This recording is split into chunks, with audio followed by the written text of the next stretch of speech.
Claire, right? Simula niya at tumakbang palapit dito. Nakataas sa mukha nito na halos puno ng makeup ang buong mukha. Well, maganda naman si Claire. Gandang madaling pagsawaan dahil mukhang walang ibang alam i-offer kundi kalandian lang sa kama. Walang ibang may pagmamalaki kundi ang galing lang nito pagdating sa kama. Yun ang nakikita niya kay Claire. Pwede ba? Tawagin mo na lang ang amo mo at sabihin mong nandito ako. Utos nito sa kanya. Hindi ka harapin ng amo ko, Claire. Sino ka para sabihin yan? Mariing tanong nito at tinulak siya sa balikat. Bakit ba pilit mong hinahabol si Carl? Alam mo naman na hindi kanya gusto. You bitch! Gigil na sambit nito at umigkas ang kamay para sampalin siya. Nahuli niya ang kamay nito at mabilis niya itong sinampal sa muka. Napatili ito at tumabingi ang muka. Para sa pang-iinsulto mo sa akin. What the? Hindi niya nagawang patapusin ang sasabihin pa ni Claire dahil nang mag-angat ito ng mukha at isang sampal na naman ang inabot niya rito. Napatili na naman ito at tumabingi ulit ang mukha. Para sa mga kasinungalingang paninira mo sa akin kay Carl. Gigil na sabi niya. Cube! Isa ulit malakas na sampal ang pinadapo niya sa pisngi ni Claire. And at this time, napahandusay ito sa sahig. Lumapit siya dito. Para sa pagsulsul kay Carl na isa kong gold digger. Patuloy niya habang nakataas ang kilay. Damn you! Kakasuhan kita! Sigaw nito at akman tatayo mula sa sahig ng apakan niya ang paa nito. Make sure na mananalo ka pag kinasuhan mo ko. Isa ka lang katulong at sisiguraduhin kong makukulong ka sa bilangguan. Isa kang basura. Hiyaw nito.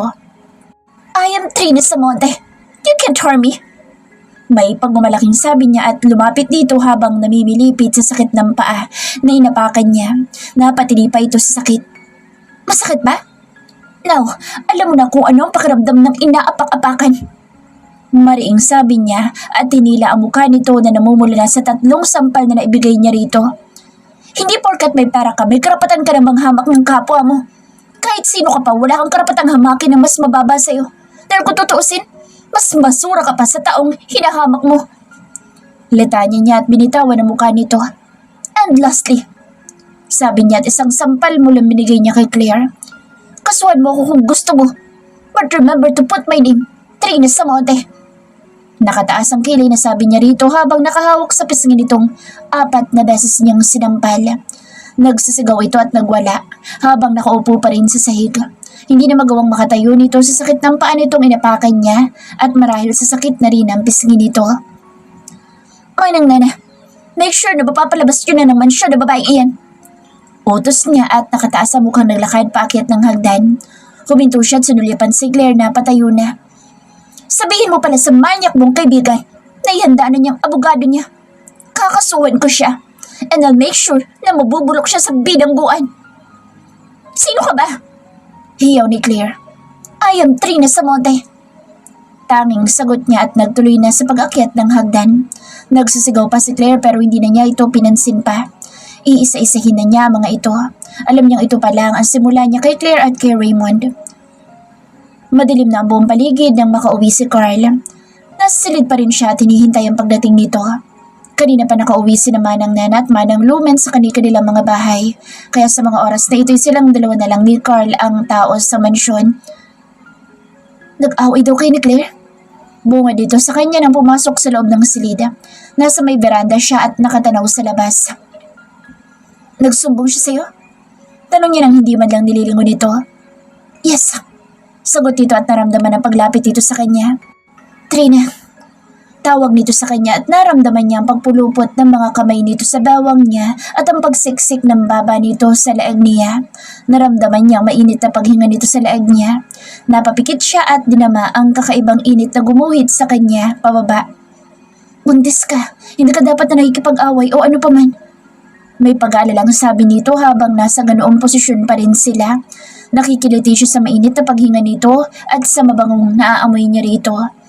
Maghapon man ito sa asyenda pero mabango pa rin ito.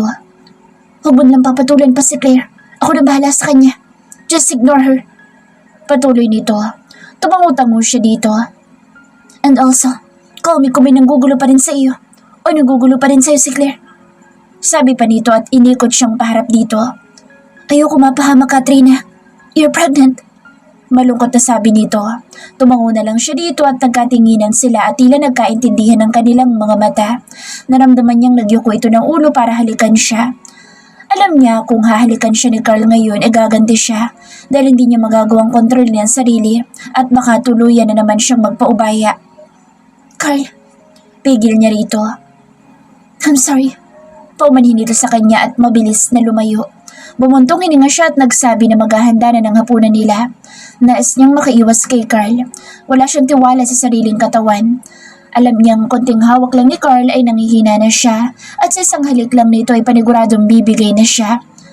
Mabilis siyang lumabas ng silid nila para bumaba at maghanda ng hapunan para sa kanila ni Carl. Dahil silang dalawa na lang ni Carl sa mansyon, siya na naghanda sa mesa para sa hapunan nila. Pakiramdam tuloy niya, ganap na siyang may bahay nito. Sa simpleng paghahanda ng pagkain para sa kanilang dalawa, sabay silang kumain ito.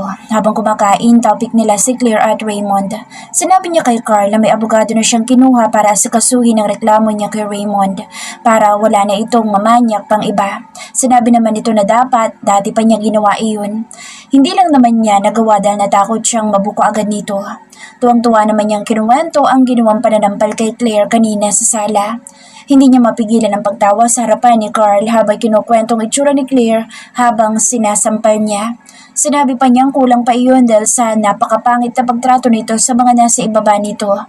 Natatawa na lang din sa kanya si Carl. Be careful next time. Don't forget you're pregnant. Paalala pa nito sa kanya. I know. Nakangiting sagot niya at maganong kumain kasabay si Carl. Kailangan na niyang masanay na laging kasabay sa pagkain si Carl dahil araw-araw na silang magsasabay sa pagkain mula ngayon. Matapos ang hapunan, umakyat na silang muli ni Carl sa silid. Iisa ang ibinubulong ng isip niya. Hindi siya magpapatukso kay Carl. Hindi pwedeng may mangyari sa kanila agad-agad ni Carl. Alam niyang kanina pa gumugulo sa isip niya ang bagay na magtatabi sila nito sa isang kama. Paano niyang matitiis na katabing matulog ito nang walang nangyayari sa kanila tulad ng dati nilang ginagawa? Makakaya ba niya? Kakayanin niya. Magpahinga ka na, mag-shower lang ako. Paalam nito sa kanya nang makapasok na sila sa silid. Humugot siya ng malalim na paghinga at mabilis na nagtungo sa closet para magpalit na rin ng maisusuot. Shit! Mura niya ng puro lingerie ang nadala niya mga pantulog. Hindi siya pwedeng matulog na naka-lingerie lang. Paniguradong matutokso niya sa Carl. Baka ano pang isipin nito sa kanya. Baka sabihin pa nito na siya nagsisimula sa panunukso. Kainis naman. Bulong niya at lumakad patungo sa closet ni Carl. Humila siya ng isa sa mga puting long sleeve nito at saka nagbihis na. Tama lang na umabot sa pangupo niya ang long sleeve ni Carl. Saktong nahiga siya sa malaking kama ay palabas naman ng bathroom si Carl. Tanging tuwalya lang ang nakatakip sa ibabang bahagi nito. Tumutulo pa ng bahagya ang basang katawan nito. Hindi niya napigilan ang sariling mapatitig kay Carl habang nagpupunas ito ng basang buhok. Wala itong damit pang itaas kaya malaya niyang napagmasdan ang malapad na dibdib nito. Napalunok siya at nagpatuloy sa pagsuri sa katawan nito pababa. Nagtagal ang mga mata niya sa towel na tumatakip sa kung anumang meron doon. Trina! Tinig ni Carl at tila nagpagising sa naglalakbay niyang diwa patungo sa kung saan. Ha? Lutang na sabi niya at tinaas sa gwapong mukha nito ang mga makasalanang mata niya na kung saan na nakatingin kasi. Sana hindi na lang napansin ni Carl kung saan nakatutok ang kanyang mga mata. Baka isipin pa nito na napaka-horny niya. Magpanga ka na. Bukas maaga tayong aalis. Mamimili ng mga gamit mo. Nakangiting sabi nito sa kanya. Tanging nasabi niya, parang hindi siya na-excite sa sinabi nito. Iba kasi ang nasa isip niya. Iba kasi ang nais niyang gawin nila ni Carl. Napailing siya ng ulo para alisin ang masamang imahe sa isip niya. Sinundan niya ito ng tingin at naglakad na ito patungo sa closet. Hindi niya inaalis ang mga mata sa katawan ni Carl. Napasinghap siya ng hawakan na ni Carl ang tuwalya para hubarin. Nadismaya naman siya nang matakpan ang katawan nito ng buksan ng closet. Napasibangot siya dahil hindi na niya makita si Carl at nakatakip na kasi ito sa pintuan ng closet. Nagkibit balikat siya at sinandal sa headboard ang likod, sabay buga ng hangin dahil sa nabiti na panonood sa magandang katawan ni Carl. May dinner tayo sa bahay ni na mama at papa, kaya kailangan na rin kitang bilhan ng engagement ring. Patuloy nito nang muling masilayan. Nakabihis na ito ng puting t-shirt at jogger pants. Medyo nadismaya pa siya dahil hindi na niya masisilayan muna ang obs nito. Engagement ring? Gulat pang tanong niya. Kailangan nga pala niya ng engagement ring dahil nalalapit na ang kasal nila ni Carl. Yeah, kanina nung nasa asyenda ko, tinawagan ko na sila at nasabi kong nakabalik na tayo ng mansyon. And of course, binalita ko na rin sa kanila na may magandang balita tayo sa kanila bukas. Lita niya nito at naupo sa kabilang gilid ng kama. Lumundo pa ang kama sa pag-upo nito. Iba na naman ang pumasok sa isip niya sa simpleng paggalaw ng malambot na kama. Makasalanan talagang isip niya ngayon kung kailan buntis pa naman siya at doon pa siya kung ano-anong naiisip. Sasabihin mo sa kanila ikakasal na tayo? Yeah, para naman magawa namin ng formal na pamamanihikan sa bahay niyo. Sagot nito sa kanya. Nilungon niya ito. Ilan di pa lang alayo nito sa kanya at napakagwapo nitong tingnan. Parang ang sarap halikan at yakapin, pero hindi. Kailangan magtais muna siya kahit na konti para naman maipakita din sa kanya ni Carl na kaya nitong irespeto ang gusto niya. Magpahinga ka na. Hindi maganda sa buntis na nagpupuyat. Sabi nito at umusog nga ng konti palapit sa kanya. Good night, sweetheart. Bulong nito tinawakan siya sa baba. Bago pa siya makiiwas, nasa mga labi na nito mga labi niya. Dahan-dahan ang ginagawa nitong paghalik sa kanya na gumigising sa buong katawan niya. Napapikit siya at mahigpit na napahawak sa kumot at gumanti ng halik rito. Sinabayan ang bawat galaw ng mga labi ni Carl. Tumagal din ng ilang minuto ang paghahalikan nila ni Carl. Hinaplos pa nito ang pisngi niya na maghiwalay ang kanilang mga labi. Taas baba pa ang kanyang dibdib sa kakaibang init na lumukob sa kanya. You're so beautiful, Trina. I can't wait the night. You will be mine again. He whispered habang pinaglalanda sa mga mata nito sa mukha niya. Pakiramdam niya sa sabog na ang dibdib niya sa kaba sa sobrang lapit nila ni Carl sa isa't isa. Huwag naman sanang marinig ni Carl ang malakas na kabog ng dibdib niya. I love you, Trina. Patuloy nito. Hindi naman niya magawang makasagot dala ng kaba. Good night, sweetheart. Huling sabi nito bago nito binitawan ang pisngi niya. Good night. Sa garalgal na tinig na sabi niya. Mabilis siyang nahiga nang lumayo na sa kanya si Carl at pumwesto sa kabilang side. Tumagilid siya pahiga at kinumuto ng sarili hanggang sa baba. Ibakas ang pakiramdam niya. Baka kung hahawakan siyang muli ni Carl ay bibigay na siya. Kailangan na niya makatulog at baka siya pa ang mga labit kay Carl pag hindi niya napigilan ang sarili. Idinarasal niyang makatulog sana siya agad. Maring ipinikit niya mga mata para makatulog na at mawala ang init sa katawan. Trina, tawag sa kanya ni Carl. Napamulagat siyang muli. About Gino Rodriguez. Sabi nito, hindi siya kumibo. Hinintay niya ang susunod na sasabihin nito. Do you love him? Tanong nito. Kumulat ang noon niya. Nag-isip na isasagot. Hindi naman kasi niya mahal si Gino. Napatunayan na niya ang bagay na iyon. Natatak lang sa isip niya mula pagkabata na si Gino ang lalaki mapapangasawa niya. Siya ba ang dahilan kaya mo nais na magpakamatay noon?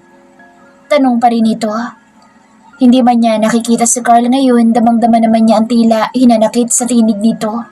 Humugot siya ng malalim na paghinga. Wala pa siyang alam na isagot. Hindi pa niya alam kung paano ipaliliwanag ang lahat kay Carl.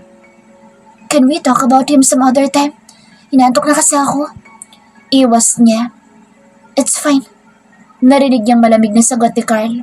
Nakaramdam siya ng guilt kahit papaano, lalo na't nahihimigan niya ng selos si Carl. Selos na hindi naman ito dapat maramdaman dahil ito ang mahal niya. Naramdaman niya ang paggalaw ng kama at pagkalat ng dilim sa buong silid. Pinatay na nito ang lampshade sa may side table nito. Bumuntong hininga siya at pinikit na ang mga mata. Alam niyang posible ngang magselo si Carl kay Gino. Lihim siyang napangiti sa naisip. Parang ang sarap kasing isipin na nagsiselos ito kay Gino. Ibig ba sabihin mahal na talaga siya nito? Para siyang teenager na kinilig sa naisip. Baka nga mahal na rin siya ni Carl. Kinabukasan, nagising siya na may mabigat na nakadagan sa dibdib niya. Dahan-dahan siya nagmulat ng mga mata at nakita ang malaking braso ni Carl na nakayakap sa kanya. Nanlaki pa mga mata niya nang maramdaman ng mainit na hininga nitong sumiksik sa laeg niya. Hindi niya alam kung kanina pa sila sa ganoong posisyon. Pasimpin niyang sululya pa ng gwapo mukha nitong nakabaon sa laeg niya. Kahit tulog ito'y gwapo pa rin. Bumaba ang mga mata niya sa malaking braso nito na halos nakadaga na sa kanyang dibdib.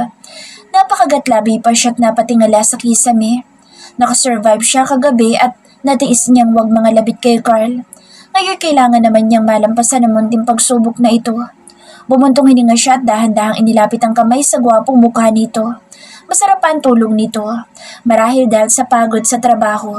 Napangiti siya habang pinagmamasdan nito. Carl, bulong niya sa pangalan nito na naghatid ng kakaibang kilabot sa buong katawan niya. Mabilis niyang binawi ang kamay nang gumalaw ito ng bahagya. Pipikit sana siya ng mga mata nang huli na dahil nagkatitigan na sila ni Carl. Hindi niya alam kung paanong iiwas. Habang nakatingin ito sa kanya, ay nanatili pa rin siya sa ganoong posisyon.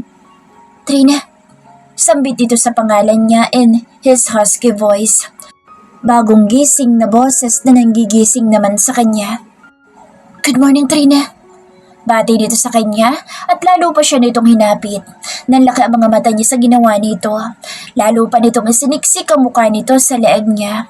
Lalo namang uminit ang pakiramdam niya. Lalo na't hindi naman siya nakakumot at halos nakasilip na ang dibdib niya dahil sa mga bukas na butones. Humugot siya ng malalim na paghinga at sinubukang alisin ang malaking braso nito sa dibdib niya. Maaga pa, Trina. Dito ka muna. Bulong nito sa leeg niya na lalong nagpalakas sa kabog ng kanyang dibdib na paniguradong maririnig ni Carl. Carl, tawag niya rito at muling sinubukang alisin ang braso nito pero hindi niya nagawa dahil mabigat. Sinalya pa niya ito at tila napakakampante nito habang nakapikit ang mga mata. Dito muna tayo. Namiss ko ang ganito mga umaga natin, Trina. Sabi nito habang nakapikit ang mga mata. Hindi na lang siya kumibo at tinayaan na munang makapagpahinga pa ito sa ganoong posisyon nila. Pagod si Carl sa trabaho at baka kagaya din niya na halos hindi makatulog kagabi dahil nga magkatabi sila nito. Makalipas ang ilang minutong pananatili sa ganoong pwesto, naramdaman niyang nakatitig ito sa kanya. You are so beautiful, Trina. Sabi nito na nagpatalon sa puso niya. Hindi ka nakakasawang tingnan. Patuloy nito. Nilingon niya ito. Nagtama ang kanilang mga mata. Maya-maya pa ay nagulat na lang siya nang biglang umibabaw sa kanya si Carl. Carl! Tawag niya rito na saktong umabot lang sa tenga niya. Nakatungay ito sa kanya. Hindi naman niya alam ang gagawin. Sumasagi ang dibdib niya sa dibdib nito. Nararamdaman rin niya ang morning arousal nito sa ibabang bahagi ng katawan niya. Napalunok siya at napatingin sa mga mata nito. Trina, he whispered her name. Hinawakan nito magkabilang kamay niya at dahan-dahang itinaas sa mga iyon sa ulunan niya. Halos magkiskisa na ang kanilang mga dibdib. Kakaibang init na rin ang nararamdaman niya sa ibabang bahagi ng kanyang katawan. Init na tanging si Carl lang ang nakagagawa. I want you so bad, Trina. Sabi nito sa kanya. Pinaglakbay pa nito ang mga mata sa mukha niya, pababa sa mga labi niya at sa taas, baba niyang mga dibdib. I can't wait to hold you again, Trina. I can't wait to get inside you. Bulong nito habang naglalandas pababa ang mga mata nito sa katawan niya. Tila sinindahan ng apoy sa bawat madaanan ng mga mata nito. Napasinghap naman siya sa init na nararamdaman at hindi alam ang gagawin. Nanatiling nakahawak ang mga kamay nito sa kanya at kumikis-kis ang dibdib niya rito. At sa bawat paggalaw nito sa ibabaw niya ay nararamdaman niya ang matigas na bagay na kumakayod sa undies niya. Wala siyang ibang suot pang ibaba kundi manipis na lace panty lang. Oh Trina, what are you doing to me? He whispered on her lips. Napapikit siya at nagpakawala ng ungol. Naramdaman niyang binitawan nito ang isang kamay niya at gumapang paibaba ang kamay nito sa katawan niya. Napaliyat siya at maring ipinikit ang mga mata. Ano ba itong ginagawa ni Carl sa kanya at bakit hindi niya mapigilan na makaramdam ng init at pananabik? Napaungol siya sa pangalan nito, kasabay ng pagliyad ng kanyang katawan. Let me touch you, sweetheart. Nothing more. Pakiusap nito sa kanya na sadyang sa tenga pa niya ibinulong, kasabay ang mainit na paghinga nito na naghahatid ng kakaibang excitement at init sa kanya. Please.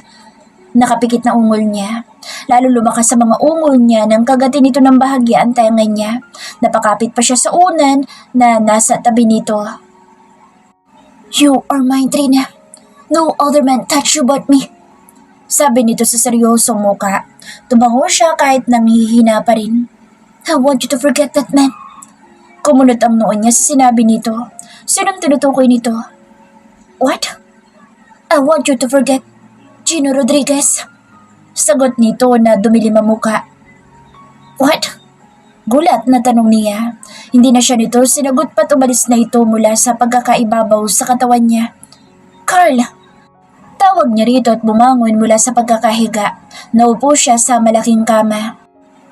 Fix yourself para makapag-almusal na. Sabi nito nang hindi man lang siya nililingon. Lumakad ito patungo sa bathroom. Naiwan siyang nakaupo sa kama. Sunundan lang niya ito ng tingin. Nagtataka kung paanong napunta kay Gino ang usapan. What? Tanong niya sa sarili na makapasok na sa loob ng bathroom si Carl. Ano nangyari at tila nasira ang magandang umaga nila ni Carl nang dahil kay Gino? Nagsiselos ba ito kay Gino? But hindi siya gusto ni Gino at mahal niya si Carl. Maganda ka na, pupunta lang ako saglit sa gulayan. Paalam ni Carl sa kanya na matapos na sila mag-almusal. Naalala niya may dinner nga pala sila sa bahay ng mga magulang nito at mamimili muna sila nito. Sige, tanging sagot niya. Kanina matapos sa mga nangyari sa kanila ni Carl, sa silid ay naramdaman niyang panlalamig nito. Isama pang nasari sa usapan nila si Gino. Nakakatuwa lang dahil ramdam niyang selos na selos ito kay Gino. Pupunta na muna ako sa gulayan. Paalam nito at tumayo na mula sa pagkakaupo. Taringala niya ito na lumapit sa kanya. See you later. Sabi nito tinalagan siya ng mabilis sa mga labi. Mabilis lang pero parang nakipagkarera ang dibdib niya sa bilis ng tibok. Sunundan niya ito ng tingin at napahawak pa sa mga labi at napangiti. Wala na, nakaalis na siya. Tinig ni Manang Nana ang narinig niya. Monong Nana. Parang batang tawag niya rito at napapadyak pa sa kilig na hindi mapigilan. Batang to talaga, kilig na kilig kay Sir Carl. Sabi nito sabay kurot pa sa tagiliran niya. Ouch! Maarteng tali niya. Ang gwapo naman kasi ni Sir Carl, no? Kung ako siguro kasing idaran mo at kasing ganda, talaga namang hindi ko titigilan niya si Sir Carl. Kinikilig na biro nito. Ngumiti siya sa sinabi nito at lalong kinilig na mag-ring ang cellphone niya. Nasa ibabaw ng mesa. Pangalan ng Kuya Dylan niya ang nabasa sa screen. Lumalim ang ngiti niya sa mga labi at nagpaalam na kay Manang Nana. Kuya! Masiglang sagot niya sa tawag ng kapatid at naglakad palabas ng komedor. How are you? Hindi na ako nakatawag kahapon, marami kasing trabaho. Kumusta ka naman dyan? Tanong nito sa kanya. I'm okay, Kuya. Actually, later tonight magdi-dinner kami sa bahay ng mga magulang ni Carl. And Carl told me, pag-uusapan na raw tungkol sa kasal namin. Masiglang kwento niya sa kapatid habang paakyat ng hagdan. Good to hear that. Sana nga this time matupad na ang pangarap mong maikasal. Yes, Kuya. This time, ikakasal ako sa lalaking mahal ko at mahal ako. Nakangiti pa rin sagot niya sa kapatid. I'm happy for you, Trina. Baka nga tadhana nagdala sa'yo dyan para makilala mo si Carl. Naisip ko din yan, Kuya. Sagot niya sa kapatid. Tila tadhana talagang kumilos para magtagpo sila ni Carl. Nang gabing mabigo siya kay Gino ay dumating sa buhay niya si Carl. Nang gabing handa na siyang mawala sa mundo ay dumating si Carl para ipakita ang ibang mundo para sa kanya. Kinamusta pa ng kapatid ang pakiramdam niya dahil sa pagbubuntis niya. Sa ngayon wala pa naman siyang masamang nararamdaman. Siya man ay kinamusta rin ang mga magulang, lalo na ang daddy niya na hanggang ngayon hindi pa alam na buntis siya. Maayos naman daw ang daddy nila at naipamalita na raw sa mga ilang kasosyo na nakatagpo siya ng mayamang mapapangasawa. Kilala naman niya ang daddy niya. He always want power after power and connection. Matapos ang pakikipag-usap sa kapatid, agad na siya naghanda dahil may bibilhin daw sila ni Carl sa mall. Kailangan niya mag-ayos at magpaganda dahil lalabas silang dalawa ni Carl. Kung may makakakita man sa kanila sa labas na kakilala ni Carl, ay magiging proud ito sa kanya. Isang black floral dress na above the knee ang agad na pinili niyang isuot. Fitted sa kanya ang dress para ipakita ang kanyang magandang hubog. Inayos din niya ang katamtamang haba ng buhok na kinulutan niya ng konti. Naglagay din siya ng konting make-up para lumutang lalo ang ganda niya. Napangiti siya nang mapagmasdan ng sarili sa salamin. The Trina Samonte is back now. Sakto sinusuot niya ang itim na boots nang bumukas ang pintuan ng silid. Nilingon niya iyon at nakita si Carl. Agad siyang umiti kay Carl. Hi. Bati niya rito matapos ang pagsusuot ng boots at tumayo mula sa pagkakaupo. Lumakad siyang palapit kay Carl. Nakita niyang napatitig ito sa kanya. Pinaglandas pa nito ang mga mata sa kabuuan niya. Wow! Anas nito nang huminto siya sa tapat nito. You look incredible. Ngumiti siya rito. Magbihis ka na. Sabi niya rito. Yeah. Sagot nito na hindi naalis ang mga mata sa kanya. Saka ito lumakad patungo sa bathroom. Sunundan niya ito ng tingin habang naguhubad ng kasuotan. Walang kurap na pinanood niya ang paghuhubad nito. Una ang t-shirt na basta nalang ibinagsak sa sahig. Sumunod ang pants nito at nagpatuloy pa hanggang sa puting brief nito. Napalunok siya habang hindi nagawang alisin ang mga mata sa ibang bahagi ng katawan nito. Nalingon siya ni Carl at nahuli siya nito kung saan nakatingin. Nais mang umiwas ay hindi niya nagawang alisin ang mga mata sa magandang katawan nito. You can have it later, sweetheart. Sabi nito sa kanya. Tila noon pa lang siya natauhan at mabilis na umiwas ng tingin. Lumakad siyang pabalik sa may tukador para tapusin ang pag-aayos. Sunod niya ang mga mamahaling alahas. Hindi para ipagyabang kundi para ipakita niya kung sino talaga sa Trina sa Monte. Patapos na siya sa pag-aayos nang lumabas ng bathroom si Carl. Nakatapi lang ito ng towel. Umugot siya ng malalim na paghinga at sinubukang huwag lingunin nito. Nagkunwari siyang busy para hindi matingnan na magandang katawan nito. Sumasakit lang kasi ang mga mata niya sa nakikita niya. Mabilis lang na nakapagbihis si Carl. Casual plain shirt, jacket, maong pants and chalk ang suot nito at nagsusumigaw ang kagwapuhan nito at appeal. Let's go. Anyaya nito sa kanya na lingunin siya sa may tukador. Let's go. Sagot niya tumayo. Naramdaman niya ang kamay nito sa bawang niya. Napatuwid siya ng tayo sa kakaibang naramdaman. Ang Range Rover na SUV ang sinakyan nila. Pinagbuksan pa siya nito ng pintuan. Kilig na kilig naman siyang sinundan ng tingin ito nang umikot pasakay sa driver's seat. Sa biyahe, wala naman silang kibuan. Wala siyang alam sabihin o dapat na pag-usapan nila. May nais sana siyang itanong dito about Gino para naman masabi na niya ditong walang dahilan para magselos ito kay Gino. Dahil buong buhay niya hindi siya tinapunan ng anumang atensyon ni Gino. Isa pa, masaya na si Gino sa asawa nito. Sa pagkakaalam niya, isang ordinaryong nurse ang piniling pakasalan ni Gino.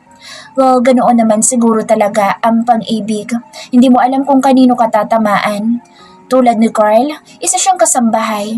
Yun ang pagkakaalam nito sa katauhan niya, pero hindi nito napigilan na mahulog ito sa kanya. Alam niyang mahal siya ni Carl. Sinundan nga siya nito sa San Sebastian. Mahal niya si Carl kaya walang dahilan para hindi siya sumama rito at pumayag na magpakasal. Isa pa, dinadala niya ang magiging anak nila ni Carl. Sinusubukan lang niya magmatigas muna rito pero siya mismo ay bumibigay at hindi matiis si Carl. Pagdating sa mall, hinawakan ni Carl ang kamay niya habang naglalakad sila. Hinayaan naman niya ito dahil gusto niya ang pakiramdam na magkahawak kamay sila nito sa harap ng maraming tao. Pumasok sila sa isang jewelry shop. Nagtaka pa siya nung una pero nang sa mga singsing sila tumingin ay tila nahulaan na niya. Choose whatever you want, sweetheart. Nakangiting sabi nito sa kanya, tinalikan pa siya sa kamay. Ngumiti din siya dito. Mga mamahaling singsingan na sa harapan niya ngayon. Lahat magaganda at nakakalula ang presyo. But knowing Carl, price is not a problem. Ikaw ang pumili na ibibigay mo sa akin. Nakangiting sabi niya. If akong pipiliin ko ang pinakamaganda at pinakamahal. Sagot nito habang nakatingin sa mga singsing. Why? Tanong niya at nilingon nito. I want the best for you, Trina. Dahil magiging asawa kita. And also, I want to show you who I am. Sagot nito. Kumunot ang noon niya sa huling sinabi nito. I can give you everything. Kaya kong higitan ng isang Gino Rodriguez, Trina. Patuloy nito at nilingon siya. Napatitig siya sa mga mata nito. I want to show you and prove to you that I am better than Gino Rodriguez. Wala expression sa muka na sabi nito. Carl, mahinang sambit niya sa pangalan nito. Bakit nasali si Gino sa usapan? Kunot nung tanong niya. He is your ex-fiancé. Mariing sagot nito. Nais niyang sabihin hindi naman talaga naging formal ang engagement nila ni Gino dahil sa simula pa lang ay umayaw na si Gino sa kanya. Tinaguan pa nga siya nito at nagtungo sa States.